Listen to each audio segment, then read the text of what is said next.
Assalamualaikum. Di video kali ini, Aca mau share tentang pemeriksaan fisik pada abdomen. Happy watching!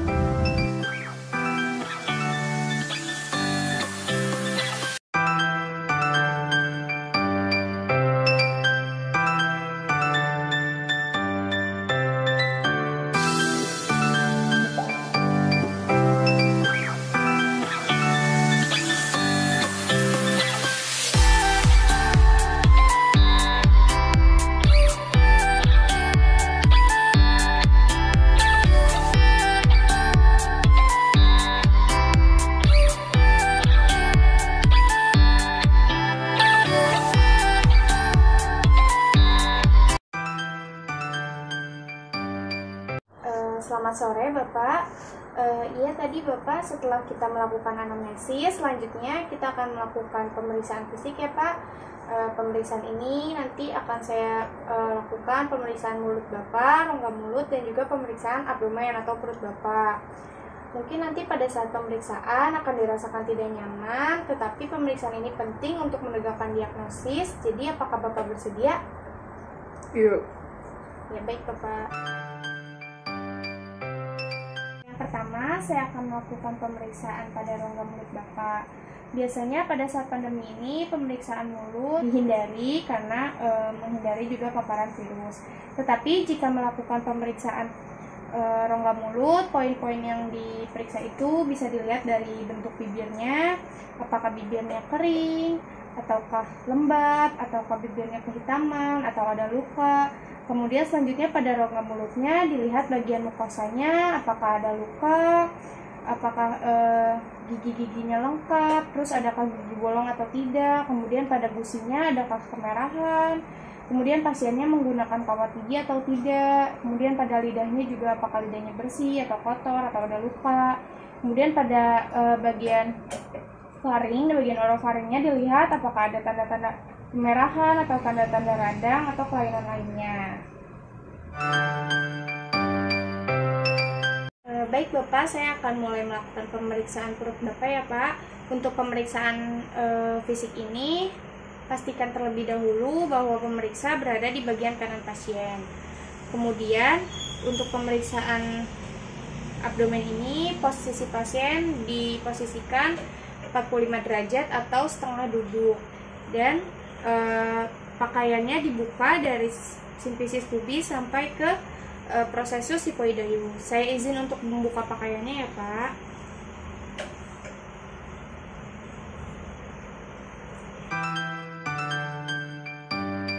Untuk pemeriksaan fisik pada abdomen atau pada perut yang pertama, yaitu pemeriksaan inspeksi. Di sini dilihat kontur perutnya, apakah cembung, cekung, ataukah ada kelainan lain. Kemudian apakah ada bekas luka, bekas jahitan, ataupun ada tampak pembesaran organ ataupun kelainan lainnya. Di sini perut Bapak tampak normal, tidak ada bekas luka, tidak ada kelainan lain. Baik Bapak, selanjutnya saya akan melakukan pemeriksaan auskultasi dengan menggunakan stetoskop. Pemeriksaan auskultasi ini diperuntukkan untuk mendengarkan bising usus yang berasal dari gerakan peristaltik usus dengan menggunakan stetoskop. Pemeriksaan auskultasi bisa dilakukan dari 4 kuadran abdomen ataupun 9 regio abdomen. Di sini saya melakukannya dari 9 regio abdomen. Pada saat pemeriksaan auskultasi ini, jangan lupa pastikan untuk stetoskop dalam keadaan hangat agar pasiennya tidak kaget saat permukaan stetoskop menyentuh perut pasien.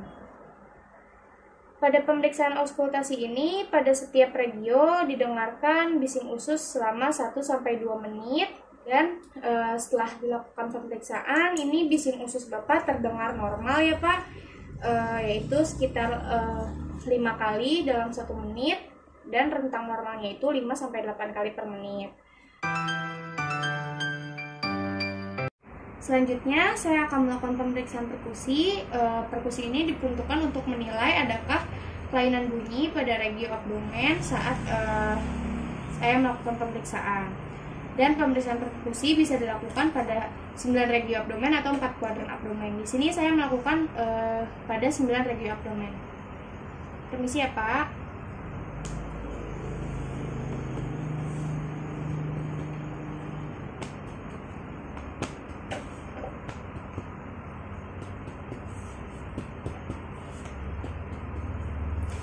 Pada saat pemeriksaan perkusi, suara perkusi atau hasil pemeriksaannya terdengar timpani hampir di seluruh regio abdomen atau lapang abdomen, kecuali pada regio hipokondria dextra, karena di sini terletak organ hati. Pada saat pemeriksaan perkusi terdengar sedikit pekak. Pada pemeriksaan perkusi ini, hasil perkusi Bapak normal karena tidak terdengar suara selain pekak dan timpani, dan temuan suara pekak dan timpani juga terdengar sesuai letaknya.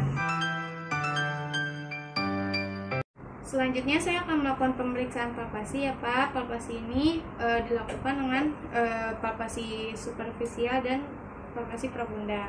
Untuk palpasi superficial juga dilakukan bisa di 9 regio abdomen ataupun 4 kuadran abdomen. Di sini saya melakukannya di 9 regio abdomen. Pada saat pemeriksaan palpasi, jangan lupa melihat raut wajah pasien, apakah pasien tampak kesakitan atau tidak. Ada nyeri saat saya tekan, Pak? Tidak. Baik Bapak, pada pemeriksaan palpasi superficialnya tidak teraba adanya pembesaran organ ya Pak. Selanjutnya saya akan melakukan pemeriksaan palpasi profunda dengan cara memeriksa letak hati Bapak. Boleh ditekuk Pak lututnya? Oke. Pada pemeriksaan palpasi ini pasien diminta untuk menekuk lututnya agar posisi abdomen atau perut pasien dan posisi pasiennya lebih rileks pada saat dilakukan pemeriksaan. Untuk pemeriksaan hepar atau letak hepar itu atau hati dilakukan dari bagian sias ke arcus costae dengan melakukan gerakan seperti menyendok menggunakan bagian dalam dari sisi telunjuk, dan dilakukan saat pasien tarik nafas. Tarik nafas ya Pak. Buang, tarik nafas. Buang, tarik nafas. Buang, tarik nafas. Buang, nafas. Buang. Kemudian pemeriksaan pada lobus kirinya atau bagian kiri dari hati dari umbilicus ke processus hypoideus. Tarik nafas Pak. Buang, tarik nafas. Buang, tarik nafas. Buang. Baik Bapak, pada pemeriksaan hepar tidak teraba ada pembesaran ya Pak. Selanjutnya saya akan melakukan pemeriksaan lien atau limpa. Pemeriksaannya dilakukan dari membuat garis imajiner dari spina iliaca anterior superior atau sias dextra ke arcus costae sinistra. Pemeriksaannya sama menggunakan sisi dalam dari jari telunjuk. Tarik nafas Pak. Tarik nafas. Pemeriksaan ini ditujukan untuk melihat ada tidaknya pembesaran limfa. Normalnya jika tidak ada pembesaran limfa, maka saat pemeriksaan palpasi tidak teraba adanya pembesaran pada limfa. Baik Bapak, pemeriksaan limfanya sudah dilakukan dan tidak ada teraba pembesaran organ ya Pak, yang bisa dikatakan hasilnya adalah normal. Baik Pak, selanjutnya saya akan melakukan pemeriksaan shifting dullness. Pemeriksaan ini dilakukan untuk mengetahui ada tidaknya cairan pada rongga abdomen Bapak, atau dalam istilah medisnya disebut asites. Pemeriksaan shifting dullness ini dilakukan dengan cara melakukan perkusi dari bagian medial ke lateral, dan bila ada penumpukan cairan pada rongga abdomen Bapak akan ditemukan suara redup pada bagian lateral. Saya mulai ya Pak, permisi Pak.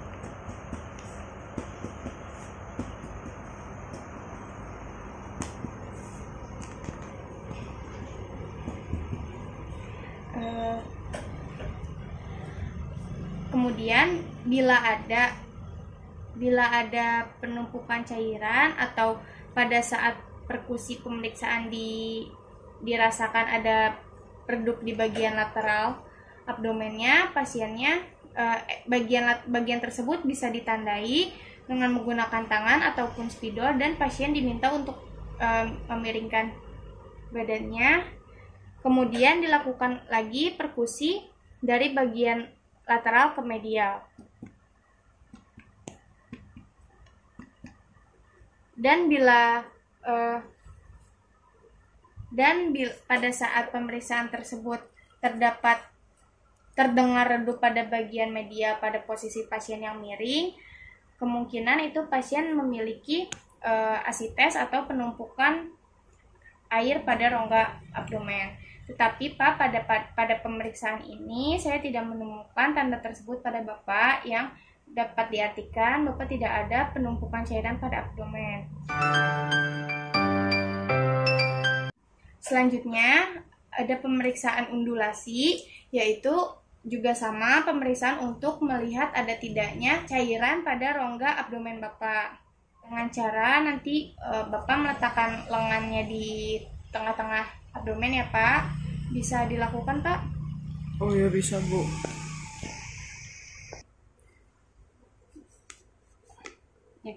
Kemudian tangan pemeriksa berada di samping abdomen di bagian lateral, kemudian diketukkan pada salah satu bagian.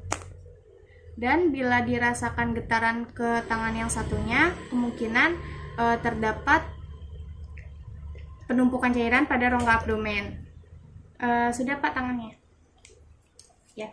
Baik Bapak, pada pemeriksaan undulasi hasilnya normal, tidak ada penumpukan cairan di rongga abdomen Bapak.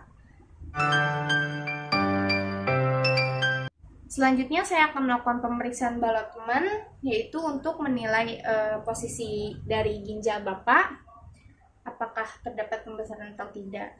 Pemeriksaan Ballotman dilakukan dengan posisi tangan kiri berada di bagian belakang pasien dan tangan kanan di bagian permukaan abdomen. Kemudian bagian tangan kiri yang di bagian belakang menekan ke bagian permukaan, dan yang atas juga menekan, dan dirasakan ada atau tidak organ ginjal yang teraba. Bila teraba, kemungkinan ada pembesaran ginjal. Selanjutnya yang bagian kiri juga sama, dilakukan penekanan, dan bila teraba kemungkinan ada pembesaran organ ginjal. Setelah saya lakukan pemeriksaan, di sini Bapak tidak ada pembesaran pada organ ginjalnya ya Pak, karena tidak dirasakan pada saat saya melakukan pemeriksaan. Pemeriksaan selanjutnya yaitu melakukan pemeriksaan McBurney atau menentukan titik McBurney. Itu merupakan pemeriksaan untuk identifikasi ada tidaknya radang pada appendix atau appendicitis. Caranya yaitu dengan membuat garis imajiner dari sias dextra ke umbilicus, dan pada bagian sepertiga antara garis tersebut dilakukan penekanan. Dan pada saat dilakukan penekanan pasien mengeluhkan nyeri, maka kemungkinan pasien terindikasi appendicitis. Tapi pada saat pemeriksaan ini Bapak tidak ada nyeri ya Pak saat saya lakukan pemeriksaan, dan tidak ada indikasi appendicitis. Baik Bapak, pemeriksaannya sudah selesai. Saya tutup kembali ya Pak pakaiannya. Pemeriksaannya sudah selesai ya Pak. Bapak bisa kembali lagi ke meja periksa. Terima kasih.